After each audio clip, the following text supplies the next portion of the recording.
Welcome to Cultivate, a Veritas Academy podcast, where we explore truth, beauty, and goodness through meaningful conversation. We invite you to join us in discussions meant to edify your mind, encourage your heart, and equip your family to live abundantly in Christ. Hi, everybody.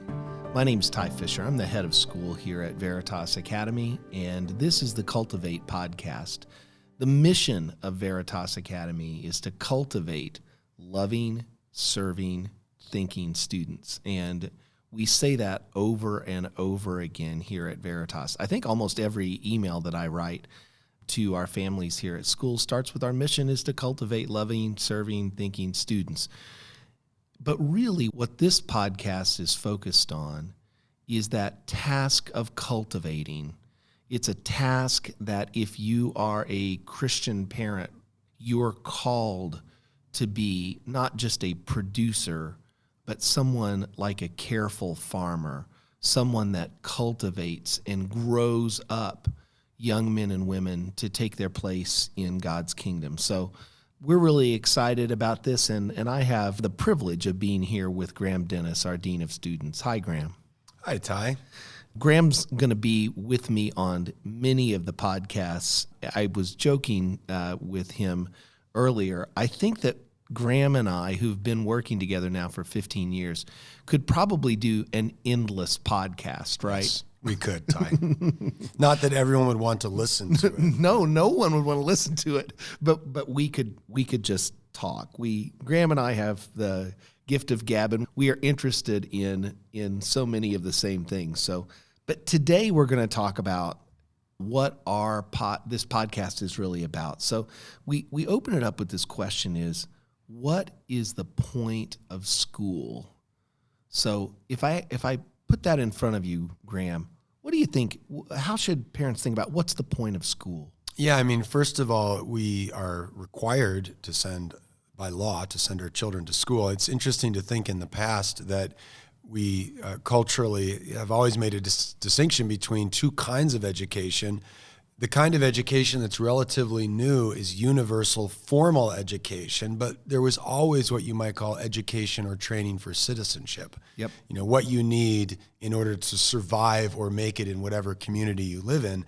And that education is kind of the bedrock and the foundation for the others. But here at Veritas, we are required to provide children with a formal education. The question is, what's the value of a formal education, but also what's the value of the particular kind of formal education that we provide? And so, briefly, I think it's important to distinguish, first of all, between different kinds of education. So there's education for citizenship, which really comes from church and family life. The school can, of course, participate in that as well. But there's formal education.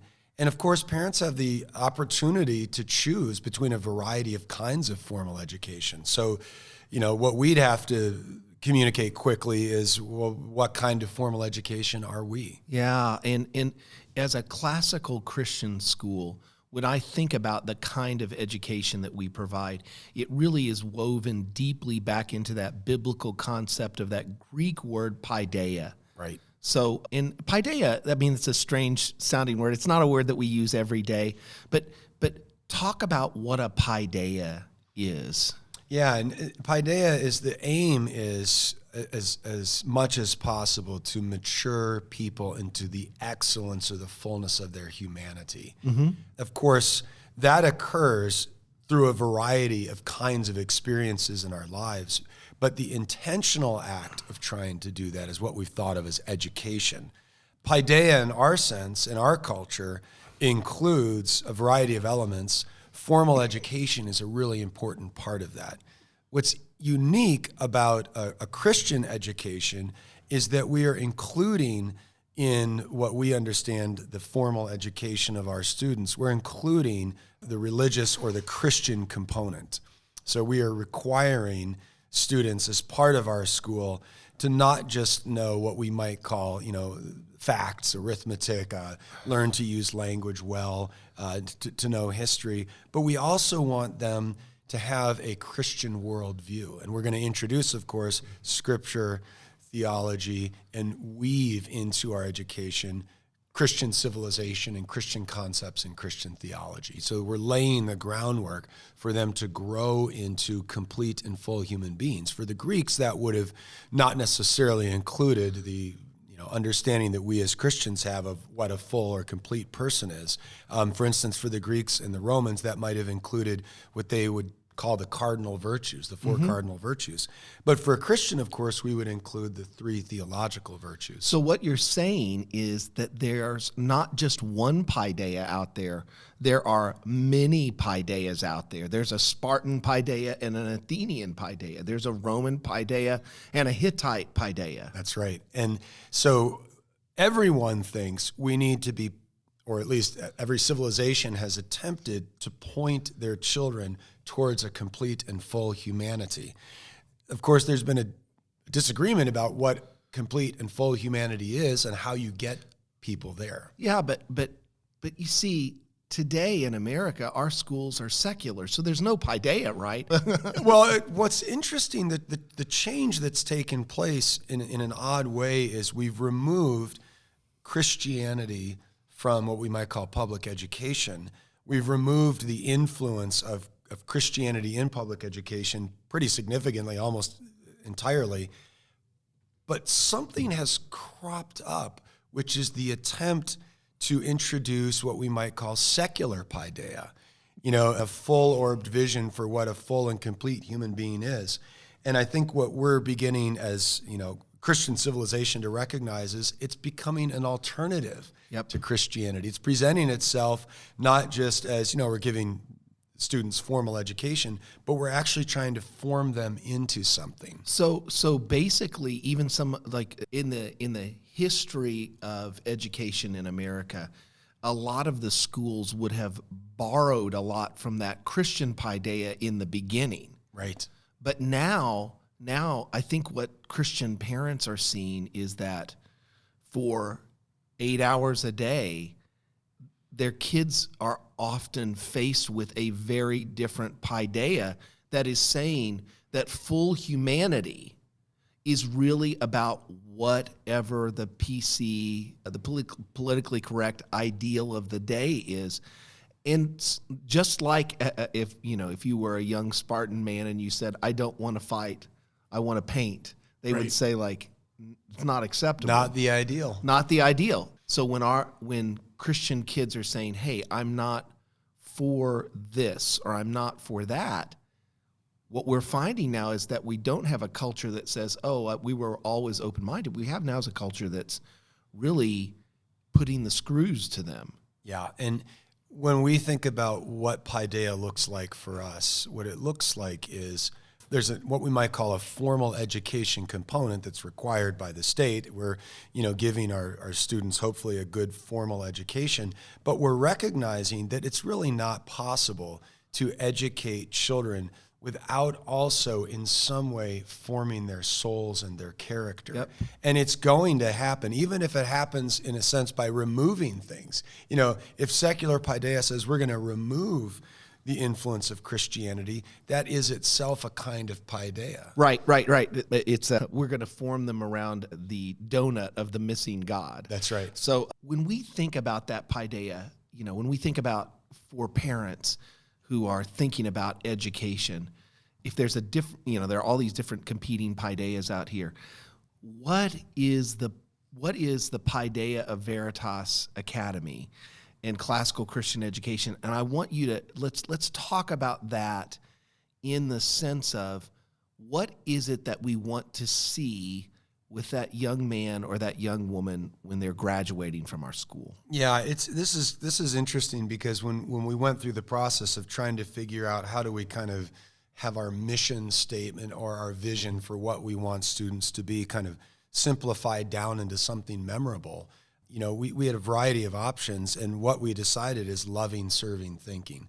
That's an expression of what we think a full human being looks like. Mm-hmm. So what we're essentially saying is we're trying to cultivate loving, serving, thinking students. What we're really saying is if we have thinking students, but they're not loving and serving, they're malformed or they're incomplete. Or if we have, serving students who aren't thinking, Or, so in terms of our mission, we're trying to do all three. We recognize in a way that our mission is explicitly directed towards formal education as it's required by the state. But as a Christian school, we have to think about what does it look like to create loving, serving, and thinking students. Within that Christian context, That's right? So we're thinking about love, service, sacrifice, and thinking from that distinctively Christian worldview. But there are skills that we think about as well. That's right. As a classical school, we want them to know facts like we talk about in grammar. We want them to be critical thinkers. And we're going to have, in the Cultivate podcast, we're going to have one of our episodes on critical thinking. And we want them to be able to speak. We want them to be able to put ideas together in a persuasive way, because in a free society, we should not be forcing people to do things as much as persuading people to do That's things. right. So when you and I talk a lot about students here at the school, and a lot of times, if you go back to Aristotle, he said man wants to be happy, right? So is that what we're trying to do? Are we trying to make happy Christian children here at Veritas? Yeah, that's a great question, Ty. I obviously have to wrestle with my students on what. By the way, we actually had a billboard once that said "Happy Christian Children." Right. I hated it, but we had a billboard that. Yeah. So when you think about the word happiness, of course, there's a definitional problem. What does it mean to be happy? Of course, we want our children to be happy. The problem culturally is that happiness almost always has the connotation of something momentary. I feel happy. Well, I feel happy when I have Raisinets, for instance, especially dark chocolate Raisinets. I feel happy. I don't share your paideia. Right. So as those of you who know me well will always see coffee in my hand. Coffee makes me happy. Yeah. You can actually track Graham around the school with empty coffee cups. That's correct. Yeah. So, but obviously, that's a kind of a species of happiness that's pretty easy to achieve without having 7 hours of your day, 5 days a week, at a school like ours. So the investment obviously entails that happiness isn't something as simple as a cup of coffee or some candy. It's something more substantive, and we often as Christians use the word joy. Mm-hmm. So it's an interesting question. Do we want happy children?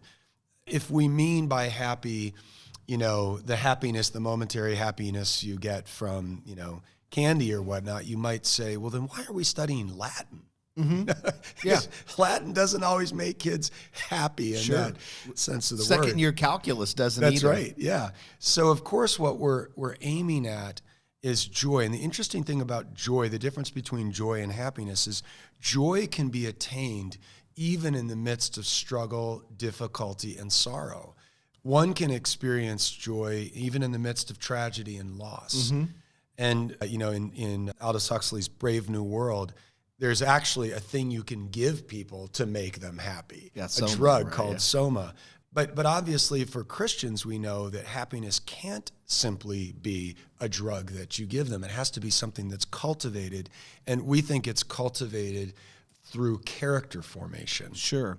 So we believe that we can help students have the right kind of skills to be an 18-year-old that's prepared for the world, but we're much more interested in helping them begin to form the kind of character that's going to make them a happy 80-year-old rather than the peak of their life being at 18. That's right. Because a life well lived is not just an 18-year-old life. Sadly, some are taken from us when they're young, and what we're trying to do, what we're trying to invest in is something, we call the long game. That's right. We're gonna help you be a happy 80-year-old. Right. Sometimes we talk about this concept of rightly ordered loves. Could you unpack that a little bit? Yeah. So a very interesting, we could call it a classical idea that even the Greeks and Romans had, and of course Christian civilization presupposes, is that you can't really be free unless you can order your desires and you can order your passions. And that might include also restraint. Virtue entails rightly ordered desires and rightly ordered passions. And what we recognize as Christians, this is maybe where Christian civilization and Greco-Roman civilization overlaps, but differs profoundly from our own, is that that's work. Mm-hmm. It's hard work to order the passions. What we recognize as Christians is the problem of the fall, the role that sin plays in creating disordered passions, and the role that habit, grace, of course, the presence of the Spirit operative in our lives, and of course a healthy community plays in restraining and ordering passions. And those two elements are essential. One is to restrain our passions, and the other is to have them ordered and pointed at the right things. Yeah. So if you say like, well, you love Raisinets, yeah. But if you how many? Yeah, in one sitting. How many? Or if it's your like your wife's birthday. That's right. And what you say is, honey, you know what I got us for this wonderful birthday meal? A 5-pound bag of Raisinets. You might be happy, but there's something malformed that I think your wife's going to help you understand. My wife feels about Raisinets like you do. So yeah, okay. Well, there you go. So I will remember once, and I won't use this football coach's name because I don't know if I've not researched. I don't know if it's true, but I guess there was a football coach that was asked to move from one team to another, and he really wanted to go. And his wife said, "Listen, it's either me. If you make this decision, I'm done with you." And he chose the team. When your career or your money or your even wife or family can be a misordered love. Yeah. Because we only function right when God is at that core of what we love. Yeah, there's a really neat Latin phrase for this, the summum bonum, or the greatest good. And what we're trying to teach our students is to be able to understand, to rank order goods. So in that case, we could say that he chose the lesser good over the greater good. His marriage is the greater good, and coaching the particular football team is the lesser good. Or in the case of Raisinets, that would be the lesser good, and the greater good would be my wife's joy and happiness on her birthday. Yeah. So one last thing, because it's maybe something that's a little bit different about a classical education. I was at a local public school, and I don't know if this story is true, but I know that one of the parents of that local public school, I was there to watch a play, and the play was in a beautiful facility, and the parent said, after 9th grade here, if you're really interested in drama, you don't have to take any classes outside of the dramatic arts building.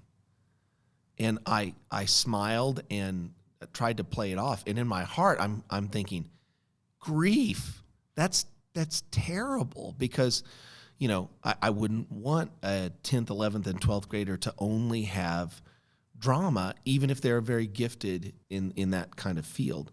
So when we think about a classical Christian paideia, we're thinking about this balance of breadth and depth, right? Of capacity and ability, maybe. So talk a little bit about why we value, especially breadth, so much.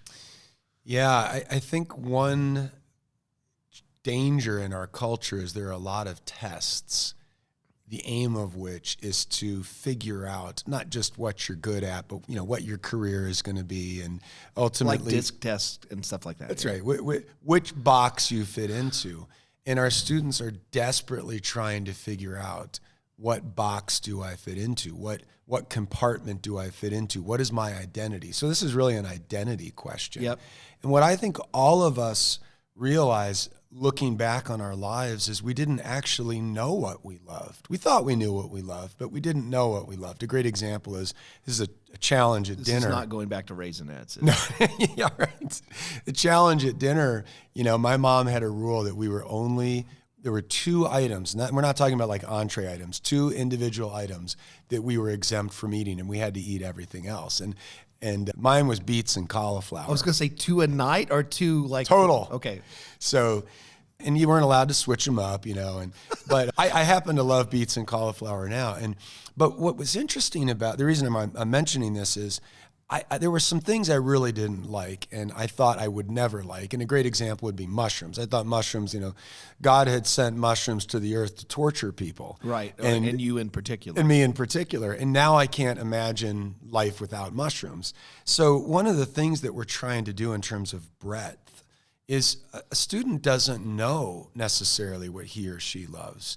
It's oftentimes the case. We just had a really cool story about a student who won first place in the AMC math competition, and she would have thought of herself as not a good math student. Well, it's kind of a really cool story. Yeah. So that breadth is something. We're going to have a podcast this season with Alyssa Choden about how to help students and help ourselves to have a broad listening diet. That's right. Because there are so many, God has made the world with so many good things in it that we need to learn. We need to keep an open mind to enjoying as much as we can. And if you use the culinary analogy, I know some people struggle with certain tastes, but I feel very blessed that I have an incredibly full range of tastes that I love and enjoy.